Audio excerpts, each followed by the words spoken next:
Hello again, it's Phil Croshaw here from Passions, and today I am so thrilled to be joined in this podcast by a man who is passionate about fishing cats. How amazing is that? Enjoy.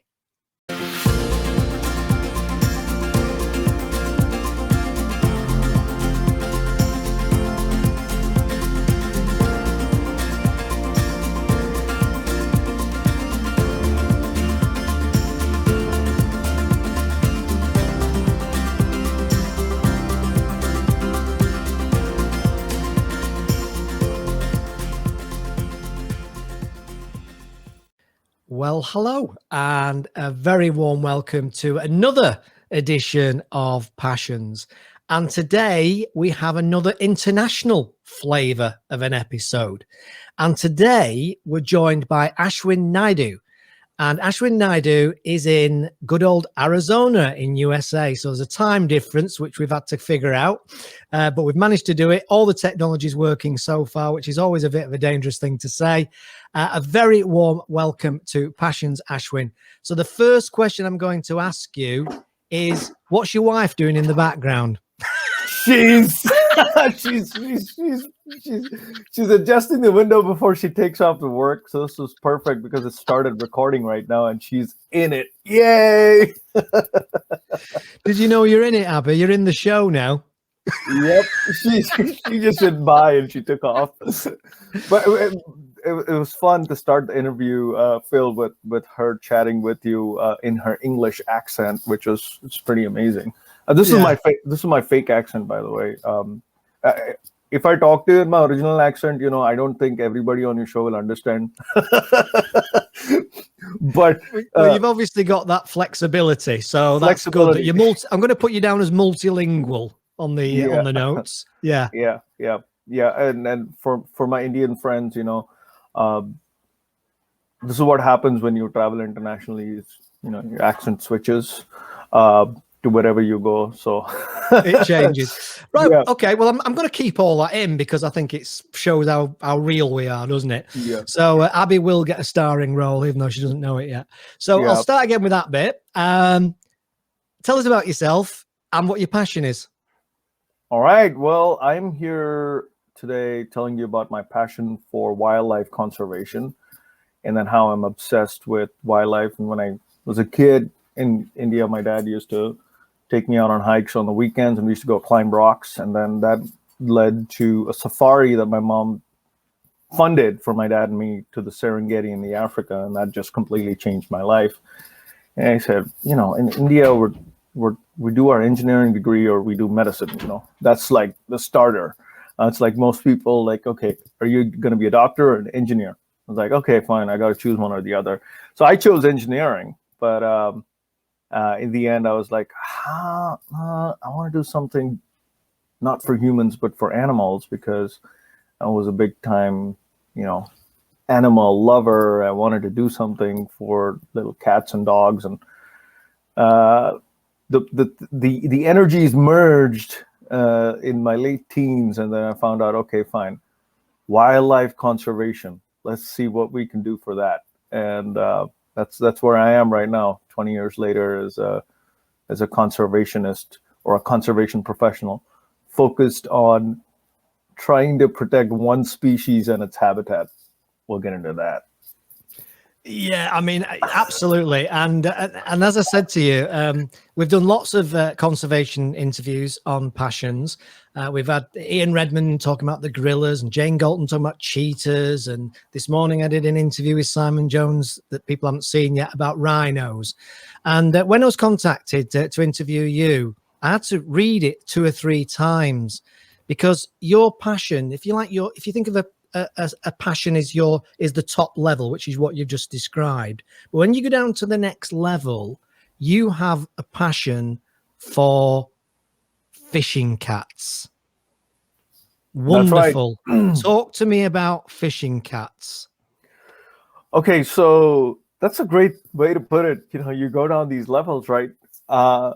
It's funny, like even in wildlife, So I thought, okay, fine, let's see, we're humans, we got to do something for humanity. And then suddenly there's these animals. Okay, we got to do something for the animals, right? We got to do something for nature. That's another level.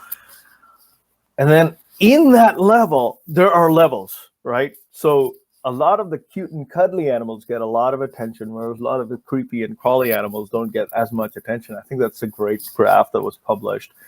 And so I was looking at cats. I was obsessed with wild cats in general because I did my bachelor's project on tigers and leopards. I did my in India. That was in India.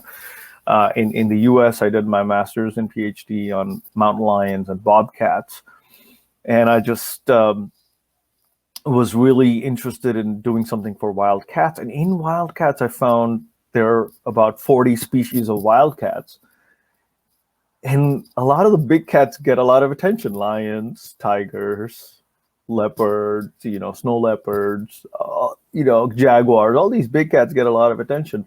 There are a lot of smaller and cats that there's so many cats that are there in the world, but they don't get any little or almost no attention. Like the Andean cat, the Pallas cat, the Pampas cat, the black-footed cat, the bay cat, and then the fishing cat is one of them. And then there's also the rusty spotted cat, which is the world's smallest cat, and which I say is about the size of a wine bottle, maybe slightly larger, but it is the world's smallest cat.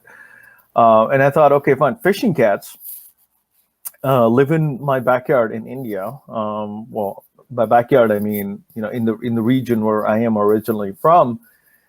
And I've studied all these big cats. And how do I apply all this knowledge and skill and whatever it is that we've learned about all these cats into trying to protect and understand those smaller cats? And I found that, okay, one of the smaller cats is a fishing cat. It was when we started work, our first project in 2015 on trying to study or learn more about these cats in India, it was listed as endangered by the IUCN, which is a universal agreement on on what the status of species is in the world. So yeah, and that kind of one thing led to another. It's like, okay, we discovered these fishing cats. Yes, they're there in some of these areas that people haven't documented them before. We were the first to kind of tell the world, oh yeah, look, there are fishing cats here. Of course, local people had seen it. There were a lot of documentation, and there was a lot of documentation sighting locally, but globally, there wasn't much attention being given to these cats in these remote coastal parts of India, as well as parts in Indonesia, Sri Lanka, and in its entirety, 11 range countries in South and Southeast Asia. So if you look at the fishing cat's range, it goes, all the way from southern Pakistan to Cambodia, Thailand, Vietnam, so Southeast Asia. So 11 range countries in South and Southeast Asia. And there were records of fishing cats in Indonesia, and not recently anymore, but it kind of shows that there's a lot that was left to be learned on these cats. So yeah, I mean, the whole idea of discovering a species and working to protect it in its habitat was what drew us in. And then after that, we learned that it's not just about the cat, it's about its habitat. And fishing cats, as the name suggests, they love fish. And they're wetland adapted cat species. They love to swim in the water and catch their prey. I mean, it was just amazing. So we thought, okay, well, these fishing cats love wetlands. So they're in these rivers, and they're near these rivers and lakes in the inland areas. And on the coastal areas, they live in these unique forests called mangrove forests in South and Southeast Asia. And we thought, wow, this cat is much more than what it is. It's actually a symbol for all these wetland habitats. And we thought, okay, this has got to be a much bigger project than what it is. So we started Fishing Cat Conservancy, an entire organization dedicated to protecting the cat and its globally important wetland and mangrove habitat. Absolutely fabulous. Now, by this time, everybody's thinking, what does a fishing cat look like? It's not like a Sphinx cat, is it? Where it's got no hair and it looks like the devil has just come out of hell. She'll show us your picture of that you've got on your phone of the fishing cat. Yeah, this is the conversation starter pretty much everywhere I go. So I don't know. It's Yeah, I can see that. All right, so here's. Yeah, we can see that. No, now that is cutesy, isn't it? Yep. So you've got everybody's attention now. Now everybody knows it's a cutie. You've got everybody's attention. So who called? How did it come up with the name? Who actually gave it that name? Fishing cat. Well, I know scientifically its name is Prionellius vivernus, and there's a scientist named Bennett, last name Bennett, who had described the nomenclature or, defined or stated the nomenclature for the species itself. But I do not know when the common name the fishing cat was given. Probably around that same time. Maybe it was called something, but so I don't know. That's a great question. I should probably find out when fishing cat was given. But as far as I know, at least the last 20-25 years, it's been fairly commonplace in the books in science literature. Yeah, it's a great name anyway. Can I just ask you, your microphone, I think, is just rustling a little bit on your shirt. Oh, okay. Yeah. We'll move up front then. All right. This shouldn't happen. Yeah, it's I can hear it because I've got my earphones on. I can hear it rustling a little bit. So okay, I'll edit this bit out and then we'll carry on as we are. Okay. Right. Yeah, sure. And so the name is pretty apt, fishing cat, because most of the time we've observed them in the wild.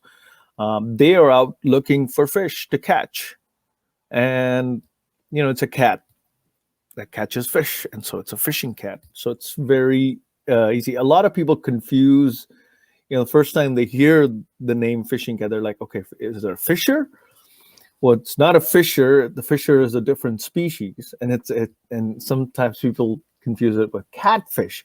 Now, catfish is a fish species, and of course, the lingo basically leads us to just going to say catfish in the first place. But I think once you see the fishing cat in the photo of the fishing cat, you never forget it. It's such a unique animal. It's got both spots and stripes that run down the back of its neck, and it's amazing if you watch them in the water. They go in the water and they come out of the water and they just, they don't even shake their fur off or anything like that. The water kind of like drips away, and they don't care. That's so alien to the average person, idiot like me, because I think of cats as hating water. The idea that they're actually going towards it and jumping in and swimming in it and catching fish, that's amazing in itself. Yeah. So that's the best, the best kind of uniqueness to this cat. And even if you look, like, there are other cats like jaguars and tigers that jump into water or rather, go through water to catch their prey. But these cats particularly are, they love water. They hang out around water. Their habitat is wetlands and swamps and rivers and mangroves. So they're uniquely adapted to being close to water. So they're water-loving cats, which you can say clearly about fishing cats and not many other cats. So have you got any idea then why you chose the fishing cat? As you say, there's lots of different cats. Mm-hmm. Any particular reason you can think of why you chose the fishing cat? Because apart from anything else, the amount of time and effort and energy and passion that you're putting into it, it takes up a lot of time and a lot of energy. any particular reason why you chose that cat? Because obviously, as you mentioned, I think there it is at risk, or it has been at risk. Can you relate anything back to why you chose that particular cat? It's more. I agree with you 100%. So initially it was science that guided me, or in general, like the people who I was working with. Okay, fine. That this cat, not much is known about it. Let's try to learn some more about it. And we started a project to learn more about it. Okay, we can do something for the fishing cat. But then later on, it almost felt like, okay, well, if there's one thing that we can change in this world is to give the fishing cat a better place on the planet, or is to do something for it that would change the landscape and make a difference in that one species. It was all about focus. It's like, okay, fine, we can do a lot for so many different species of animals. But what if we could just focus in and dial in, try to do something? It's like doing one thing well versus 10 different things partially.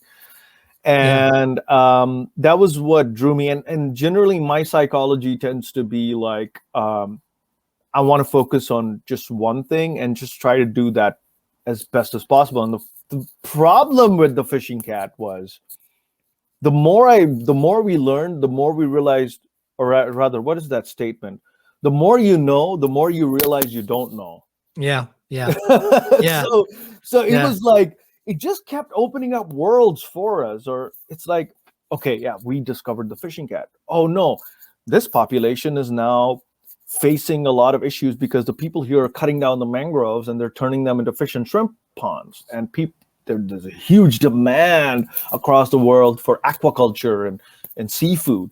And all of this is coming, if you look at the packages of seafood in your grocery store, it's basically coming from cut down mangroves in India and Sri Lanka and Thailand and Vietnam and Cambodia. And it's like, wow, now it's linked with the economy. Now, we've got this vicious cycle that's basically deforesting the fishing cat's habitat. And, we're losing the species.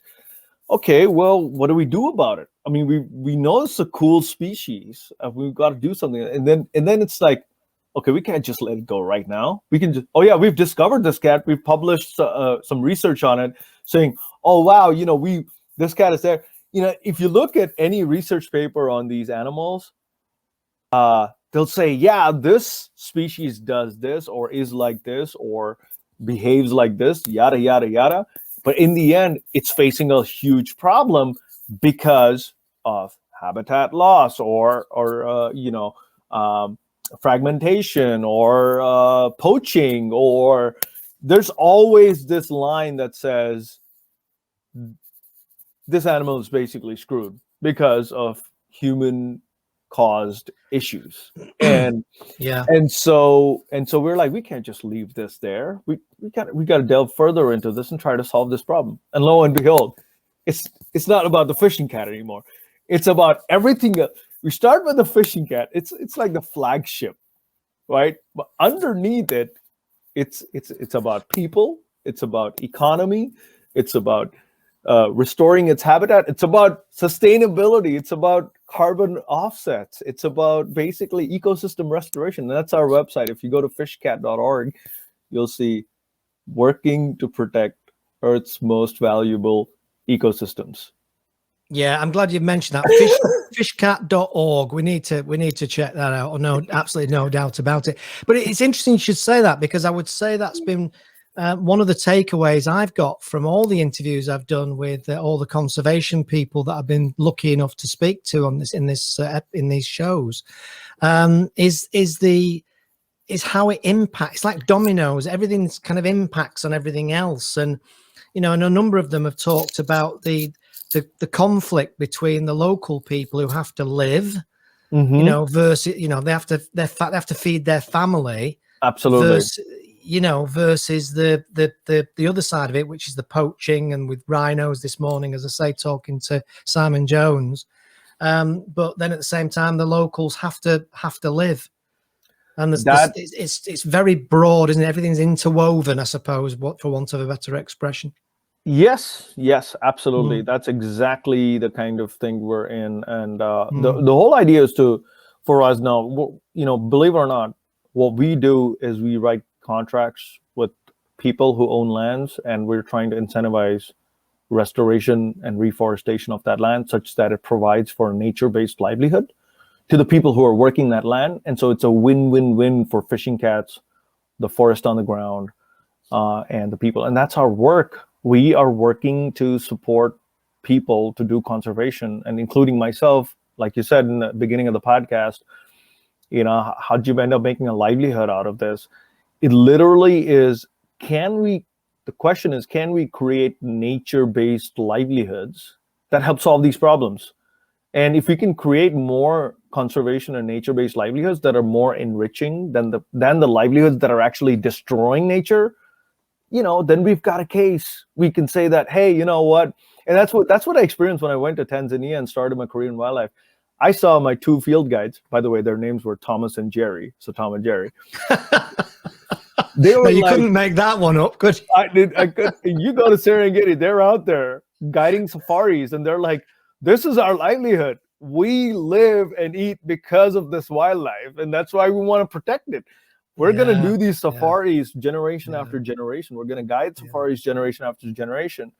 And, we're going to make a livelihood out of the wildlife in our backyard. And that's the level we got to hit with. That's the kind of economic stability we need to hit with all of these areas around the world where wildlife and natural resources are valued much better or much more than stupid gold or coins that it's like, I don't get it. It's not going to feed, gold's not going to feed you. It's like, yeah. I totally get it. Do you think that in terms of the population or humanity's perspective on this whole situation, with, frankly, in brutal terms, destroying the planet that we do so well, has there any indications that people have become more aware or more understanding of it in the last 20, 25 years? Absolutely. Or is it as bad as ever? Or are people now starting to change the behavior? Because that's the key, isn't it? Changing the behavior. Absolutely. I mean, it's got to change. The behavior has got to change. And if it does, so the thing is, if it doesn't happen intrinsically as humans ourselves are going to change, it will happen naturally. Because I know that there's nature's, or I can see that nature has set limits. I mean, even if you look at capitalism and all of the greed that is driving the world in many ways, there's a cap. Nature caps it. And at one point you got to start thinking about sustainability. It's like, oh wow, we, like Mahatma Gandhi said, which this is my quote, guiding quote for life: "There's enough in the world for everybody's need, but there's not enough in the world for everybody's greed." And so greed only, leads you to leverage. Greed leads you to leverage, and then because of leverage, basically things come crashing down. And we've been subsidized by the earth for a very long time. The natural resources have just been abundant for us. And now we're realizing, oh my God, this is just one planet. We only have one planet to maintain and balance. And if we do not change something intrinsically, we're in deep trouble. And it's already to your point, yes, I'm very optimistic about the future, because we've already started making changes in the right direction. And inevitably, things that are not going to factor in sustainability of natural resources and the planet are going to suffer. Inevitably, we will have to transition to a sustainable nature, maybe not fully nature-based right now. It's not evident. But we're going to have to start making steps in that direction, because we can't be consuming or overconsumption is not going to basically end well. Yeah, it reminds me, actually, it'd be interesting to get your input into this, because it reminds me, a very good friend of mine is a world renowned cardiologist, and we've done speaking engagements together. And I've mentioned this on another show, but we've done speaking engagements together at conferences. And I talk about digital media and a way of growing your business using podcasts and video and things like that. And he talked about looking after yourself and keeping your health so that you're able to do those things. But the reason I mention it, there's a relevance to this, is he said that he just does these talks all over the world. He said, but the reality is that the vast majority of people, they only act when they have what he calls an event. In other words, you know, they know about heart attacks, they know about, you know, cholesterol generally, but then they don't actually act until suddenly they have a heart attack, or they have a, you know, the warning sign, the real life warning sign.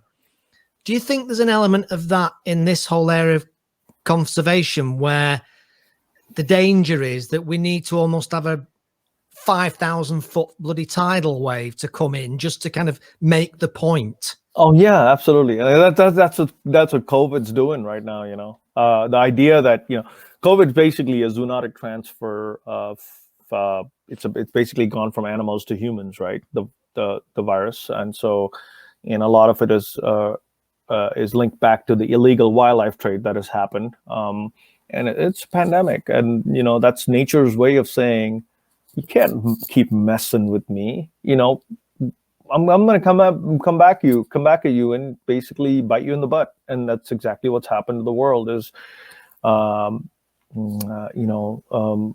nature's way of culling humans in a way. So to the point of the cardiologist, I completely agree with that. And it relates to the fundamental principles laid out by Paul Krugman in that in economics, in that number one, people respond to incentives, and number two, every transaction is defined by an equal give and take. And if you look at that, it's like, yeah, there's no incentive to change. All right. And the incentive to change is, it could be either a threat-based incentive, or it could be a reward-based incentive. Yes. And so it's like, okay, the reward here with the cardiologist is like, okay, fine. Well, you can either choose to die, or you can either choose to live. And so it's like, that's when change happens, really. And honestly, I completely agree with that, even with myself. You know, I was spending my mom's money, I was spending my dad's money, and I was spending, you know, basically grant money that we got initially to start Fishing Cat Conservancy and to run it. And my wife was like, "Are you kidding me, man? When the hell are you going to be, you know, taking care of us?" And so I was like, man, I got to protect this cat, and I got to do something to take care of myself too, and my family. And so that's when I said, okay, fine, I'm going to start getting paid by this organization, and you know, I'm going to be the CEO of this organization. You're damn right. You know, I'm going to make a living out of doing conservation, because otherwise, you know, I can't be basically like depending on other people and extracting them of their resources, and that's an incentive. That's an incentive. Like I am working for conservation because I get paid for it. And I basically founded the organization. I was like, I'm gonna do this for the rest of my life, because A, I love it, because this is what I started on my own. B, I get paid for doing what I love, and this is just fascinating. You know, I'm not gonna let go of this project, because this is something I've learned to make a living out of.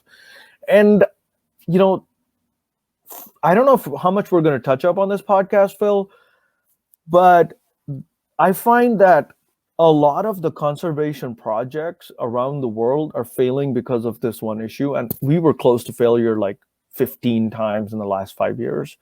We were going to close our books and be like, you know, we're done with this project, because there's no economic or financial sustainability to the whole thing.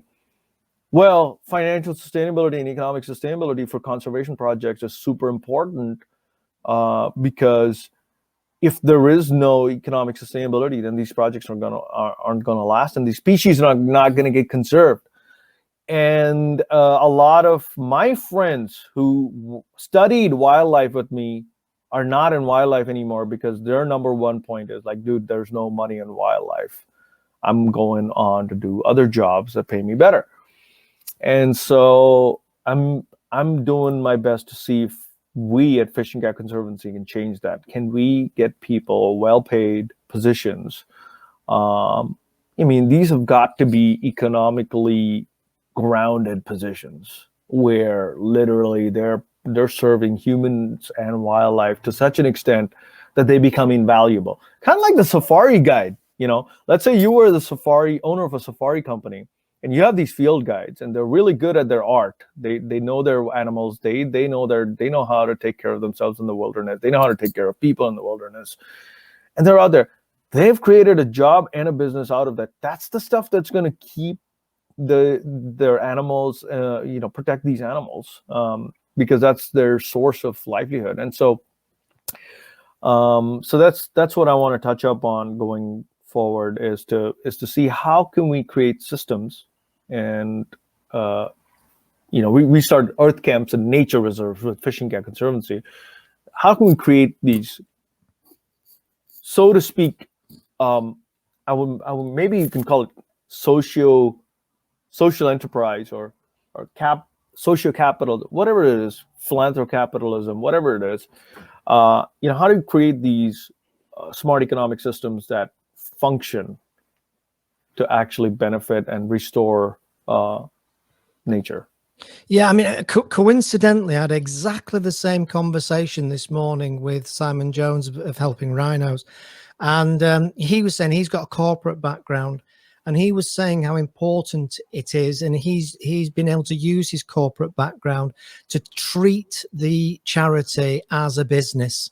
Yep. And I think the perception I've got, and I'm stressing this is a perception, not necessarily a reality, but there seems to have been for many years a feeling that it was because it was a good cause and it was a worthy cause, then the money would come in from the government or from various different lines or various different places.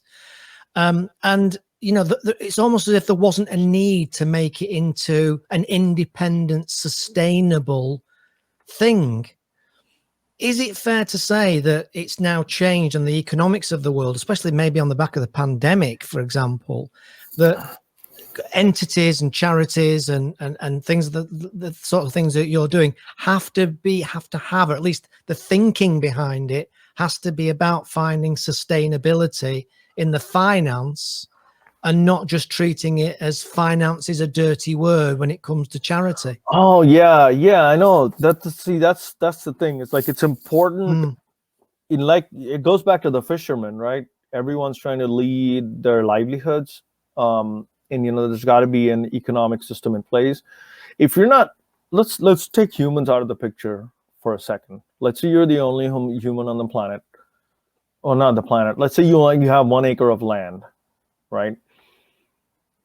And you got to feed yourself at the same time. You got to take care of the land. How would you kind of operate that, right? That's my current project right now. It's like, okay, fine. We depend so much on trade every day. We make so many transactions with other people. If we were to be isolated and living off of the land, how would we do it, right? And so I'm still trying to figure this out. I'm trying to see, okay, fine. There's got to be some sort of a give and take even with nature. And so we will be working with nature. And it's amazing. I was in Sri Lanka. We were doing our restoration work with our partner, the Gull Oil Lodge in Sri Lanka. They attract a lot of people from the UK.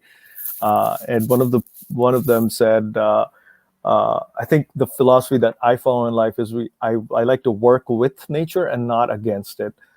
And so the moment there's a little bit of this against nature sort of a divergence or direction, that's when, well, as we say in the US, the shit hits the fan. So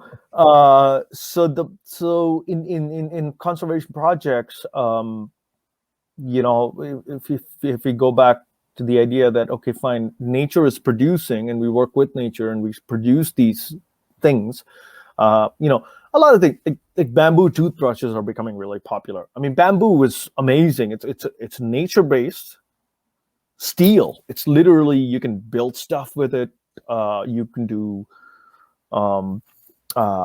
it serves a lot of purposes, right? It's a nature-based product.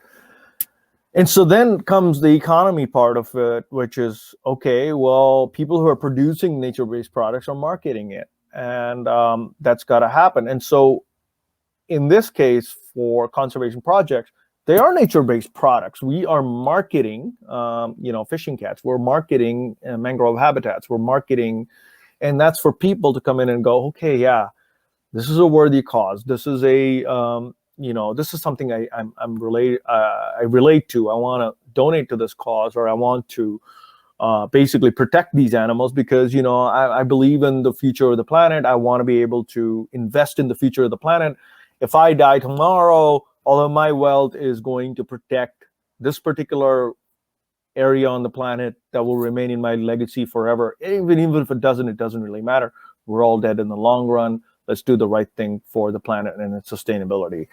So there's some sort of a economic drive to this whole thing. And so the positioning of conservation organizations, I think, is crucial in this market. That, okay, if all these corporates, like, we are talking using Apple products, we are living, we're drinking all kinds of things and we're eating all kinds of things. And these are all companies that are doing so well with their products.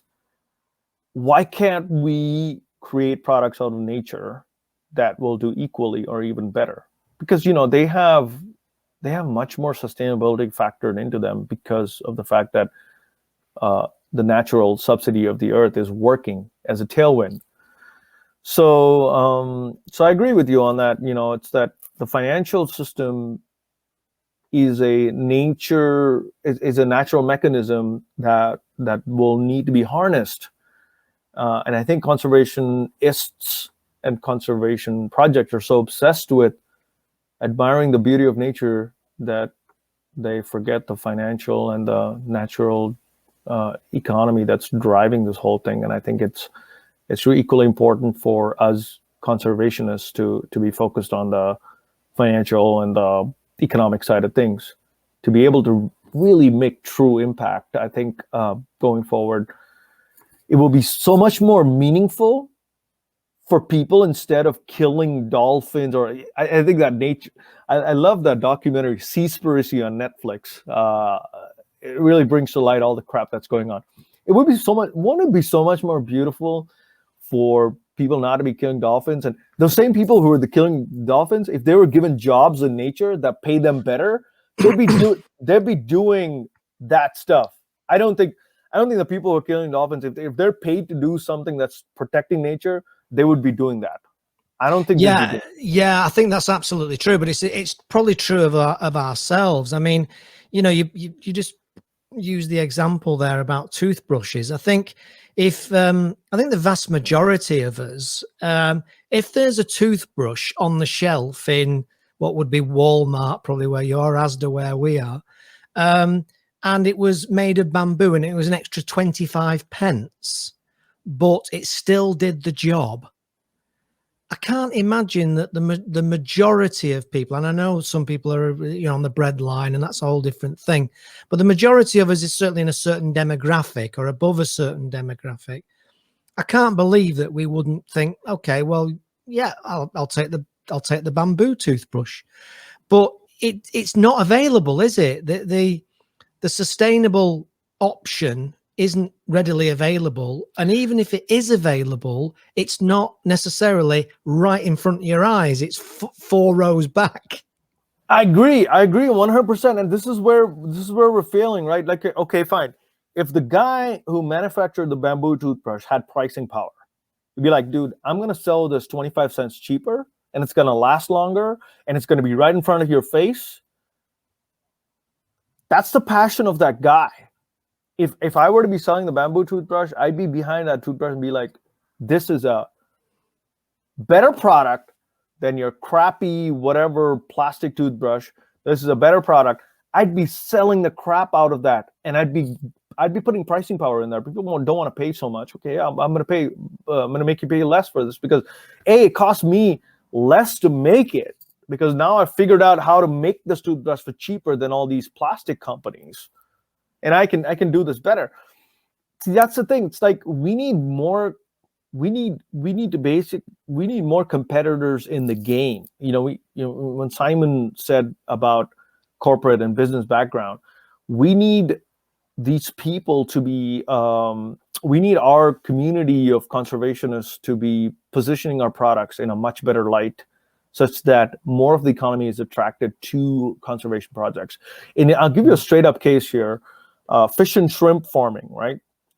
Agriculture and the aquaculture farmers who we were working with, and right now we've sort of stalled our contracts because COVID is going on. But our idea is very plain and simple. If we pay an aquaculture farmer more on a contract to plant mangroves and restore his land back into a forest, will he choose that livelihood over a livelihood where he's doing aquaculture farming that's destroying the planet, right? So basically, when it's not just pay, but it's also like we're going to connect this farmer with so many different markets of sustainable seafood. There's a great company called Selva Shrimp. They source their shrimp from mangrove forests. People who literally have mangrove forests in their land. Like, you own a mangrove forest, it will naturally produce fish, shrimp, and farm. You don't need to pump it with chemicals. You don't need to do anything. You're positioning that product in such a way that it is a win-win-win for the environment, for the people, for the species, the animal. I mean, and the pricing power, they've got pricing power. Like, on the shelf, it's a cheaper option to do the right thing than to pay for the other option. Now we're talking, that's when we crack the code. I really wish there's more of these nature-based products out there that are kicking corporate butts, literally, like, Well, I think for that to happen, though, I think that to a point you're relying on governments, aren't you? Shouldn't and can't governments help those entrepreneurs? I mean, in the UK, I'm not an social enterprise. Yes. Yeah, exactly. I'm not an expert in this, but I was going to say that in the UK, it is known, as you probably know, it's known as social enterprise. But as a kind of semi-entrepreneur myself, I don't see very much at all that's pushed by government to incentivize and motivate people like me to come up with social enterprises. There's I only happen to know what even the term is because I've worked with people who've been looking at doing things with social enterprise. I think there needs to be a lot more effort and energy goes into incentivizing people who are entrepreneurial thinkers, if you like, to actually get involved in social enterprise projects and maybe even provide more education and more readily available education, so that when we're thinking about, I want to leave the day job and I want to be an entrepreneur or I want to do my own business, instead of just shooting straight down the line to a commercial entity, a commercial project, we're incentivized or pushed or tax incentivized or something, so that we are more focused on social enterprise as a possible option.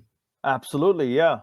No, I agree with you. And I also would like to add to that point, saying that, yes, even though the incentives are not directly visible right now, I think the true incentive is the fact that, when we go back to the awareness point, like, people are becoming more and more aware about the environment and doing, good for, and it's a multi-stakeholder kind of a thing. It's like, everybody, the more wins you can add to your business model, the better and more stronger it will be.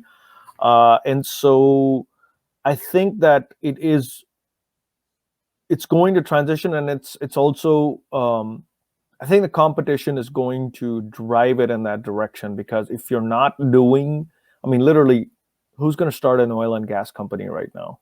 Like, I don't know. Great. No, that's a really, really good point. That's a really good point. Look, we're coming to the end, Ashwin. In all honesty, there's probably another hour and a half in this conversation. Oh yeah, absolutely. We can go on forever. I'm the first to admit. But the first action I think we should take is if you send a copy of this interview to Joe Biden, and I'll send a copy to Boris Johnson and say, look, get this social enterprise gig going. Come on, get us all moving, get us all galvanized. Yep, into being more social conscious. Yeah, to Boris and Biden, we need more social enterprise to be protecting our ecosystems and nature, to be able to essentially, for the future of humanity, right? Let's say if you want to go to Mars or if you want to go to another planet, you still have to use Earth's resources, and so here's that message for you. Very true. Absolutely. Right. Okay, Ashwin, I'm going to call it a day there because I know I could talk to you for a lot longer, and really fascinating stuff and hopefully inspiring. I'm just going to ask you one more question to finish off with, which I try and ask a lot of people. You've managed to start to make a living out of your conservation passion.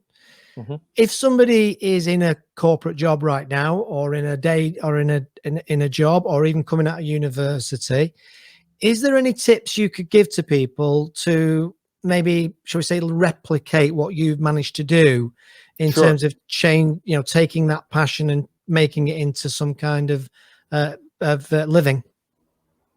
Absolutely, that's a fantastic question, and it's a very important one.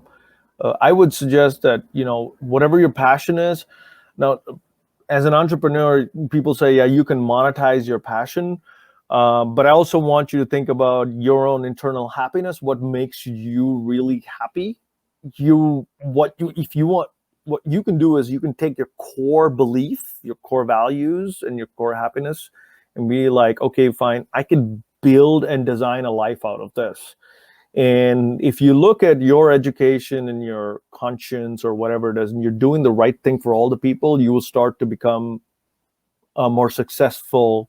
And I do air quote successful, because you don't want to get to a point where you're leveraged, right? You want to be able to maintain and sustain your happiness. You don't want to go to a point where you start crashing and then you go up and down and up and down. Just try to make a living out of what you love doing the most. Go back to the fundamental of what you love, and then always keep building from there. And it will happen eventually.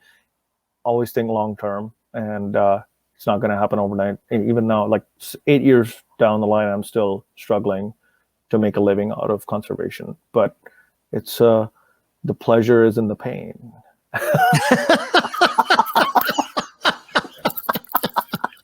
You know what? I think that might be the title of this episode.